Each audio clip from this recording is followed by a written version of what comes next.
Lay not up for yourselves treasures upon earth, where moth and rust doth corrupt, and where thieves break through and steal. But lay up for yourselves treasures in heaven, where neither moth nor rust doth corrupt, and where thieves do not break through nor steal. Nietzsche first locates a particular form of morality, very unlike our own, among the Homeric Greeks. He calls this kind of moral ordering a master morality, and it's basically organized around the virtue of excellence. Basically, excellence for the ancients meant possessing many capabilities, so that one could exercise one's will to power freely according to one's desires. But the deepest expression of a master morality lies not in oppressing others, but in the activity of creating new values and new ways of life. In contrast, the bad in the ancient world meant having a blocked or inhibited will to power, so that one couldn't exercise it freely according to one's desires. Basically, the position of slaves during antiquity. However, the slaves of antiquity also had their own moral ordering of the world, one organized mostly around resentment of their master's uninhibited will to power. Nietzsche calls this a slave morality, and it helped the slaves endure their oppression by reversing the poles of their master's morality, so that their masters ended up being cast as evil, while the slaves could see themselves as good people whose reward would eventually come in the future. Consequently, a slave morality sees virtue in terms of refraining from exercising one's powers, and sees evil in terms of doing so without compunction. Nietzsche then observes that Christian morality, the dominant morality of our own age, arose precisely in these kinds of conditions of enslavement under the Roman Empire, and is still fundamentally a slave morality.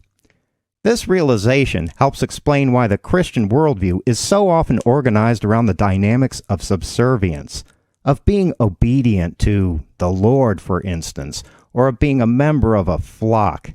It also explains why such a large fraction of Christian morality is about hemming in people's natural desires and impulses by telling people what not to do, in essence, a negative morality. A judgment I am come into this world that they which see not might see,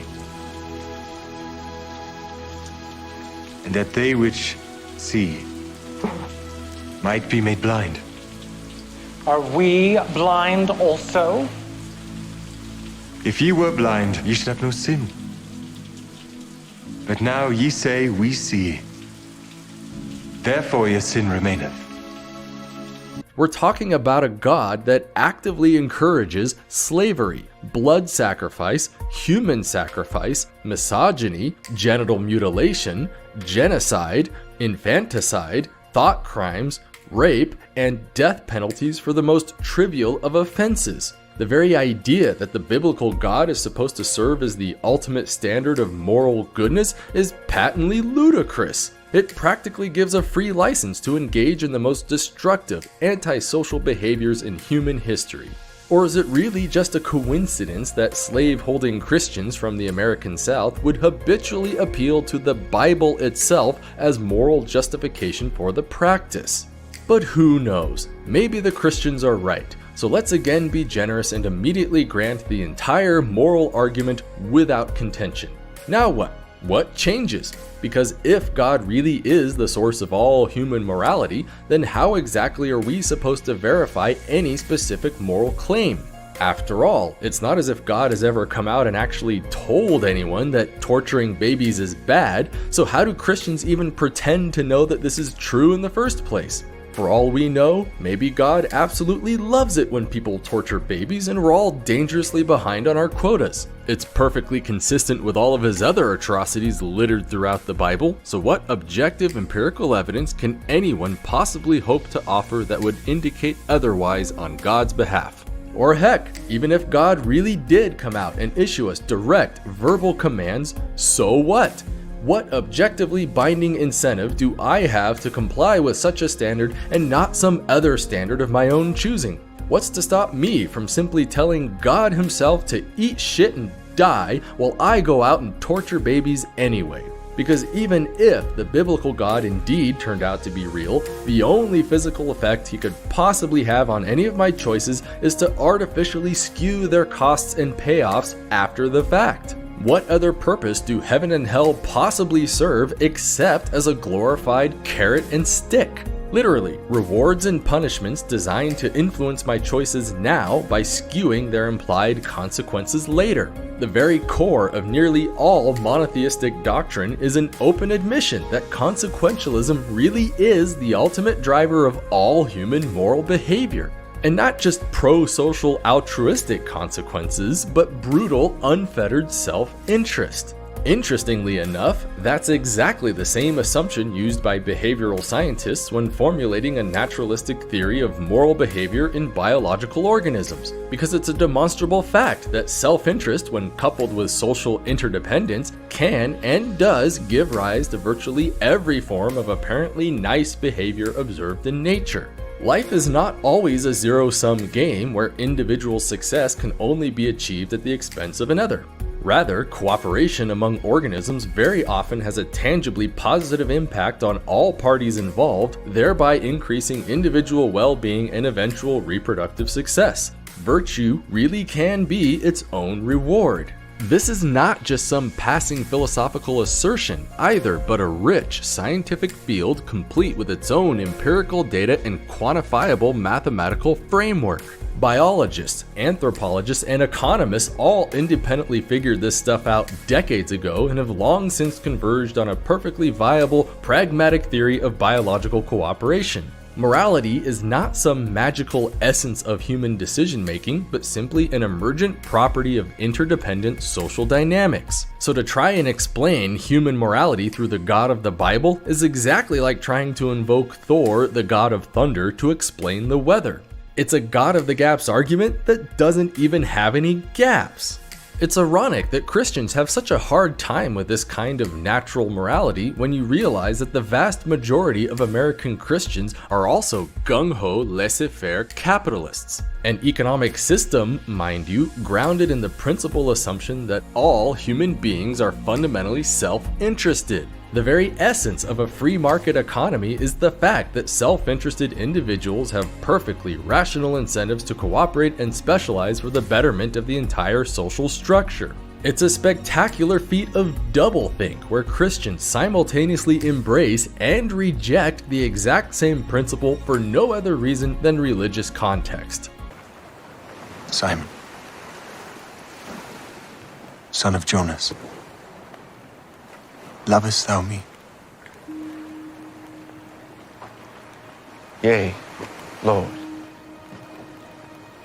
Thou knowest that I love thee. Feed my sheep. Mediocrity is celebrated, applauded, and encouraged, while the celebration of excellence is frowned upon. But where does this desire for mediocrity come from? For Friedrich Nietzsche, the answer is simple: Christian morality. The Christian ethos and its call for piety, obedience, reciprocity, compassion, moderation, and equality, the Christian metaphor of a shepherd and his flock, all are symptoms of a weak form of morality. Through the valorization of a single code, a universal morality that dictates what is good and evil, Christian morality keeps people in line. It renders people an undifferentiated mass that smothers the individual's will to power. It gives people a convenient excuse to be ordinary. Most of the time, people resist the urge to stand apart. They're afraid to be different, to be alone, and are more likely to assimilate.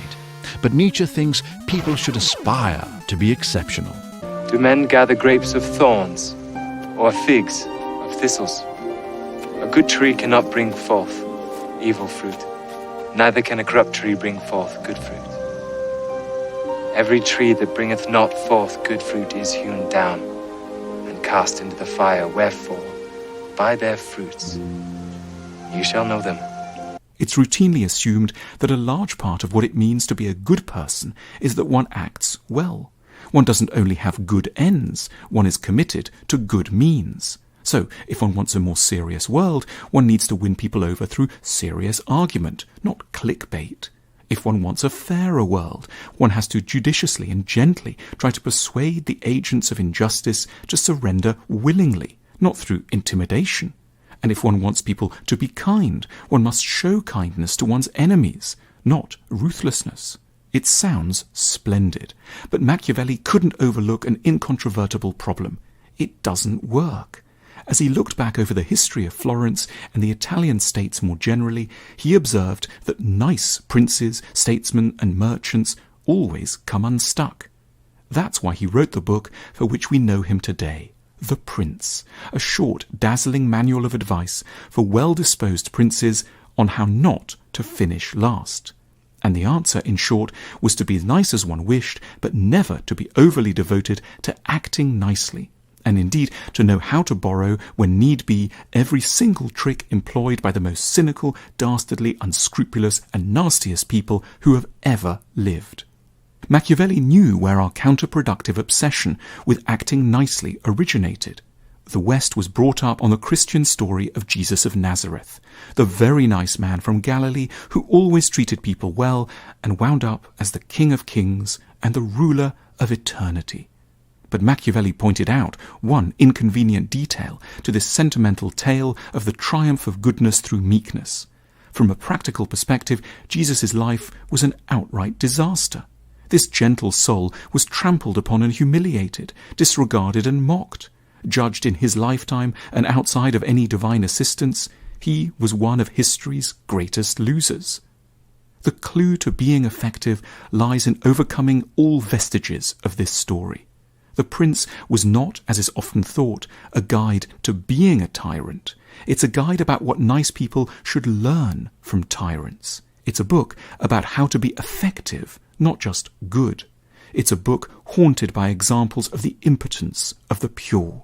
The admirable prince, and today we might add CEO, political activist or thinker, should learn every lesson from the slickest, most devious operators around. They should know how to scare and intimidate, cajole and bully, entrap and beguile. The good politician needs to learn from the bad one, the earnest entrepreneur from the slick one. We are all ultimately the sum of what we achieve, not what we intend. If we care about wisdom, kindness, seriousness, and virtue, but only ever act wisely, kindly, seriously, and virtuously, we will, Machiavelli warns us, get nowhere. We need to learn lessons from an unexpected source, those we temperamentally most despise. They have the most to teach us about how to bring about the reality we yearn for, but that they are fighting against. We need weapons of similar grade steel to theirs. Ultimately, we should care more about being effective than about being nobly intentioned. It's not enough to dream well. The true measure is what we achieve. The purpose is to change the world for the better, not reside in the quiet comforts of good intentions and a warm heart. All this Machiavelli knew. Many will say to me in that day, Lord, have we not prophesied in thy name, and in thy name cast out devils, and in thy name done many wonderful works? And then will I profess unto them, I never knew you. Herd morality is a powerful beast with the force of the majority behind it, and for the last 2 millennia has waged a common war on all that is rare, strange, privileged, the higher man, the higher soul, the higher duty, the higher responsibility, and the abundance of creative power and masterfulness. Herd morality underpins not only socialist ideologies, the proponents of which Nietzsche called socialist dolts and flatheads, who wish to bring about the degeneration and diminution of man into the perfect herd animal, but also the numerous social justice movements which threaten to engulf the Western world with a new wave of herd morality. Given that herd morality is alive and well in the modern day, we can, with Nietzsche, pose a question he believed highly pertinent in his times, and which remains so in ours. Today, is greatness possible? But apart from the question as to whether true greatness is possible today, the fact that herd morality is alive and well must be a cause of concern from another angle. For the slave, despite the innocent facade he displays with his herd morality and calls for equality, does not desire to change the world for the better. Instead, driven by ressentiment and envy, he seeks to gain social and political power for the purpose of provoking destruction as compensation for his own personal impotencies and failures. The following insight of Nietzsche's proves to be a pertinent warning for the modern world. When some men fail to accomplish what they desire to do, they exclaim angrily, "May the whole world perish." This repulsive emotion is the pinnacle of envy, whose implication is, if I cannot have something, no one can have anything. No one is to be anything.